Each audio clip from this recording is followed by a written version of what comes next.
एका बाजूला कोरोना वाढतो आहे किंवा कोविड-19 वाढतो आहे आणि दुसऱ्या बाजूला आपण ओपनिंग अप करतोय किंवा मिशन बिगिन सुरू करतोय. जीवन आपल्याला पुन्हा पूर्वपदावर आणायचंय. अशा परिस्थितीमध्ये आपण कामानिमित्त बाहेर पडणार, आपण कामानिमित्त बाहेर जाणार आणि त्याचबरोबर आपल्याला कोविडचा प्रसार होणार नाही याची काळजी घ्यायची आहे. तर हे दोन्ही करताना आपण काय काळजी घेतली पाहिजे? मास्क वापरणं, सोशल डिस्टन्सिंग ठेवणं, वारंवार हात धुणं हे तर आहेच. पण जर का आपण कामानिमित्त बाहेर पडत असाल तर आपण घरातून बाहेर निघतानापासून घरी परत येईपर्यंत आपण काय काळजी घ्यायची हे आपण समजावून घेतलं पाहिजे. आपण बाहेर जात आहात, पहिले तर मी सांगितलं त्याप्रमाणे एक मास्क लावलेला आणि एक स्पेअर मास्क आपल्याकडे असला पाहिजे. पेपर सोप किंवा हँड सॅनिटायझर आपल्याकडे असलं पाहिजे. त्याचबरोबर बाहेर पडताना जर का आपण स्वतःच्या खाजगी वाहन न वापरता सार्वजनिक वाहनांचा वापर करणार असाल तर आपलं जे काही डिस्टन्स ठेवायचे इतरांपासून ते आपल्याला मेंटेन करता आलं पाहिजे, 6 फुटापेक्षा जास्त. हे करताना म्हणून घराच्या बाहेर निघताना आपण ही सर्व बाजू विचारात घेतल्या पाहिजे. स्वतःचं वैयक्तिक वाहन असेल तर वैयक्तिक वाहनामध्ये एक अधिक आपण 2 व्यक्तींना आपण अलाउ करतोय. तेवढ्याच व्यक्ती या 4 व्हीलरमध्ये बसतील, म्हणजे ड्रायव्हर सोडून 2 जण. वातानुकूलित जर का यंत्र आपण चालू ठेवलं, एसी चालू ठेवलं आणि जर का व्हायरस जर का वाहनामध्ये असेल तर त्याला बाहेर निघता येणार नाही, तो सर्क्युलेट होत राहील आणि त्याच्यामुळं आपल्याला इन्फेक्शनचे चान्सेस जास्त असतात. म्हणून शक्यतो वाहनामध्ये एसी चालू ठेवायचा नाही. काच खाली ठेवायच्या, सगळ्या काचा उघड्या ठेवायच्या, ज्याच्यामुळे वाहनातल्या हवा वेळोवेळी बदलत राहील. वाहनाचे टच होणारे पॉइंट्स जसं की बाहेरचं हँडल ते वेळोवेळी सॅनिटाईज झालं पाहिजे. त्याला कोणी येऊन बाहेरून स्पर्श करू शकतो म्हणून ते सॅनिटाईज आपल्याला करायला पाहिजे. वाहनाच्या ज्या ज्या ठिकाणी स्टिअरिंग आहे, स्टिअरिंग आपण स्वतःच जर का चालवत असाल तर फारच चांगलं. आपण त्याची काळजी ते दिवसातनं एकदा तरी त्याची स्वच्छता केली पाहिजे. पण जर का आपण ड्रायव्हर ठेवला असेल तर तो सुद्धा प्रॉपरली मास्क वापरतोय याची काळजी घेतली पाहिजे. तो कुठल्या भागात नाही येतो, तो कंटेनमेंट झोन मधनं तर येत नाही ना, याची खात्री आपण केली पाहिजे. सार्वजनिक वाहन व्यवस्थेने आपण जर का जात असाल तर कुठल्याही मेटलला टच करू नये. मग बसमधला रॉड असेल किंवा खिडकी असेल, कारण मेटलवर हा विषाणू जास्त कालावधीसाठी राहतो. तिथं आपल्या अगोदर बसलेली कोणी व्यक्ती तिने जर का प्रॉपर काळजी घेतली नसेल तर तिच्यापासून तो विषाणू तिथं आलेला असण्याची शक्यता नाकारता येत नाही. म्हणून मेटल्सना स्पर्श टाळायचे आणि त्याच्यासाठी योग्य काळजी घेऊन चढताना आणि उतरताना मेटलला स्पर्श केला नाही पाहिजे. आपण ऑफिसमध्ये गेला, ऑफिसचा दरवाजा जो वेगवेगळ्या व्यक्ती त्याला हात लावतात तिथेही आपण स्पर्श टाळला पाहिजे. कोपराने आपण दरवाजा उघडता आला तर जास्त चांगलं किंवा पायाने ढकलून उघडता आला तर जास्त चांगलं. हे नॉब सॅनिटाईज झालेले असले पाहिजे. ऑफिसमध्ये जाताना आपण जिन्याने जात असतात तर जिन्याच्या रेलिंगला स्पर्श केला नाही पाहिजे.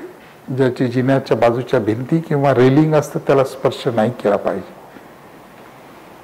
ऑफिसमध्ये जर का लिफ्ट असेल, मल्टी फ्लोअर आपलं ऑफिस असेल किंवा बहुमजली इमारतीमध्ये आपलं ऑफिस असेल तर लिफ्टमध्ये जाताना शक्यतो कागदाचा छोटा तुकडा आपल्याबरोबर आपण बाळगला पाहिजे.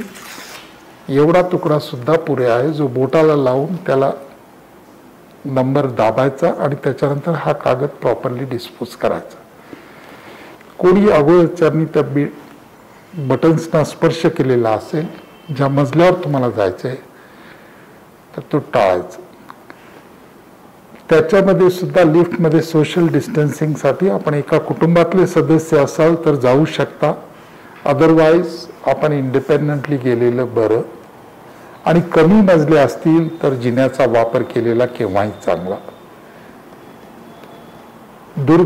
समजा दोघ जण आपण आहात, दुसरी अपरिचित व्यक्ती आहे, तर आपण आपलं तोंड ते बदलून त्या लिफ्टच्या अपोजिट डायरेक्शन मध्ये भिंतीकडे आपण केलं पाहिजे, म्हणजे त्याच्या ह्याच्यातनं उतरोस तर आपल्या फ्लोअरवर जाऊस तर, म्हणजे ज्या योगे त्यांनी जरी आपल्याला त्याच्याकडनं विषाणूचा संक्रमण झालं तर ते तुम्हाला बाधित करणार नाही.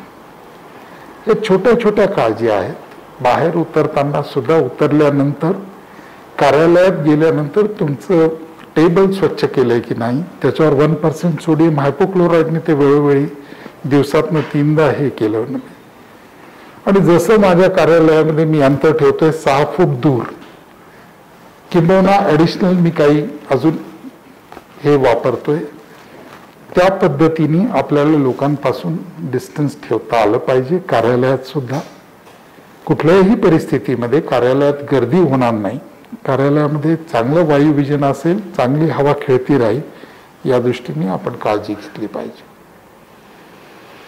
कार्यालयात जेवताना आपण आणि आपल्या सहकाऱ्यांनी कधीच एकत्र जेवायचं नाही, किंबहुना चहाही प्यायचा नाही.